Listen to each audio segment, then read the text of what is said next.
Hi, this is Joy from Breaking Curses 101. I'm here to talk to you about my book called Removing the Barriers to Healing.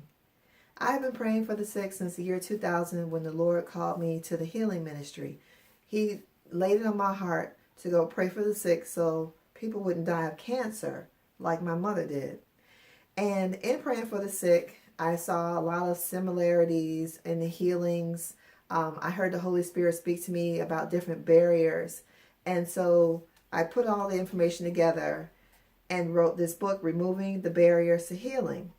And this book talks about the different things that will block you from getting healed. So I'm just going to read to you the top 5. And I'm going to go from the bottom to the top. Soul ties. That's number 5. Soul ties can block you from getting healed. If you are connected to someone that is doing evil, you have been through a bad relationship and you're still connected to this guy in the spirit realm or this woman,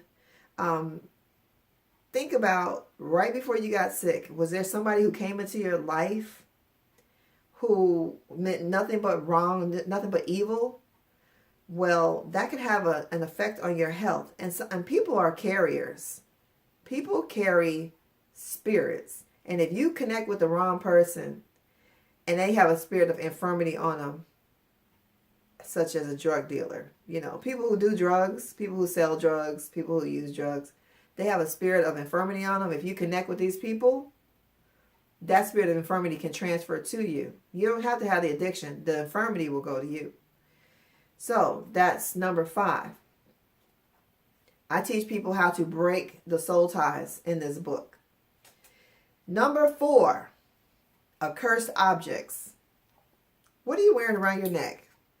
They sell a lot of jewelry today that is just really symbolism from the occult, such as Celine Dion's clothing line for kids, the transgender or gender neutral clothing. It really has a lot of Illuminati symbols like New World Order. You can't get more obvious than that. So the symbols that you have can bring in illness. Now, if you have gone to a remote island and you brought back something that looks like an altar. I remember going to Mexico City and bringing back this little man. Looks like he was laying on his hand on the ground, feet on the ground, belly flat. And it looked like, what is this? Why is this man upside down or whatever? It's an altar. It was an altar, a sacrifice altar. I had to get rid of it. I gave a friend some statues. These statues came from Thailand. And these statues really were idols. They were freaky looking idols. And they were statues. I thought, oh wow, my friend gave me something from Thailand. Woo! And I had them in my house. And I started looking at them, giving them the side eye. And I felt really weird about them. So I gave them away to a friend. And then there was a storm and tree branches went straight through her roof, damaged her roof, caused her house to flood. And I asked her, you know what, did you ever get rid of those statues? I probably owe her. But anyway, that's number 4, objects. Oh, and people can curse objects and give them to you. Did you know that? Yeah, some stuff you can't take from people. I don't care how normal it is. This one ex-boyfriend cursed a blanket and gave it to his girlfriend. A lady said, she was on my Periscope, something was going on with her and her job, and it was her boss that cursed her uniform. There you go. So a cursed object can be anything that somebody puts a curse on, or it can be a demonic symbol. Number 3, witchcraft. Witchcraft can't affect Christians. The Lord said, no weapon formed against me shall prosper. But if you up there sleeping, having sex outside of marriage, and you are watching all kind of demonic movies, you have gateways that are open where the devil can come in and curse you. And if you've done witchcraft, you're more likely to be affected by it. Witchcraft. Oh, and in that category is the Ouija board. Well, I tell you how to break these curses. Oh, why is the Ouija board? Witchcraft? Well, you're talking to demons. It's a portal. Most people who have played with a Ouija board have something following them around for the rest of their lives. Enough said. Number 2, trauma. Trauma is otherwise known as fear. God has not given us a spirit of fear, but of power and love and of a sound mind. Fear. The Bible keeps saying, fear not, so many times in the Bible. Fear not, fear not, fear not. And then it says the fearful are going to be cast into the lake of fire. Fear cannot exist where there's faith. You kind of have to choose. You can't be in God's kingdom and have faith. Well, fear, there are things that are unleashed against you when you become afraid. All right? It's almost like walking through the hood. I was told in the city of Chicago, don't show fear. It makes you a target. People can smell your fear. She's afraid. And people who look afraid, they're more likely to get robbed.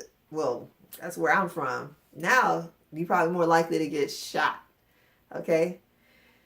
So, fear, trauma. If you've been through traumatic events as a child, trauma can set you up for illness in the future. I'll show you how to break that down. Then there's number 1. What is the top number 1 reason why people don't get healed? I bet you know that answer, don't you? I want you to say it first. Nah, you say it. Nah, you say it.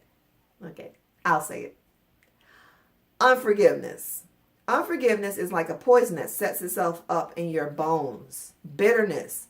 Bitterness is extended unforgiveness. You just refuse to forgive, and you're just bitter. And a lot of you all just want somebody to feel sorry for you. Oh, he abused me. You don't know what he did to me. He just tormented me. He just did this and he just did that. Or she took my kids. Or my daddy didn't come to this and my daddy didn't do this for me. My daddy didn't do that for me. And you just got all this bitterness in your body, and that was an open door to your sickness. And some of you all want to forgive, you just don't know how. And others, you refuse to forgive.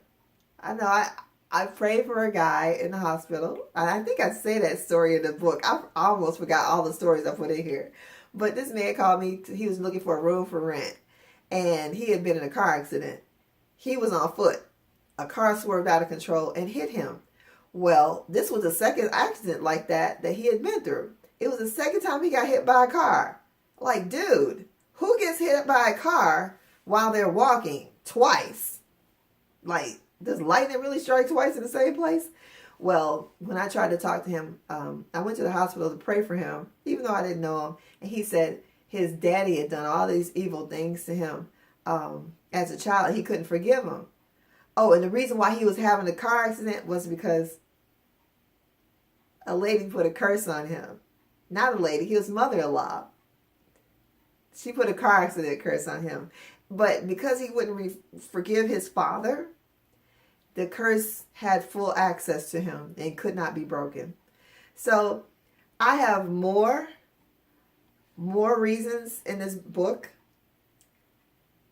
that tell you what blocks your healing, and go through it. I suggest you get it at lulu.com. If you're okay, if you've bought the book before for yourself, give the book to someone that you know can use it.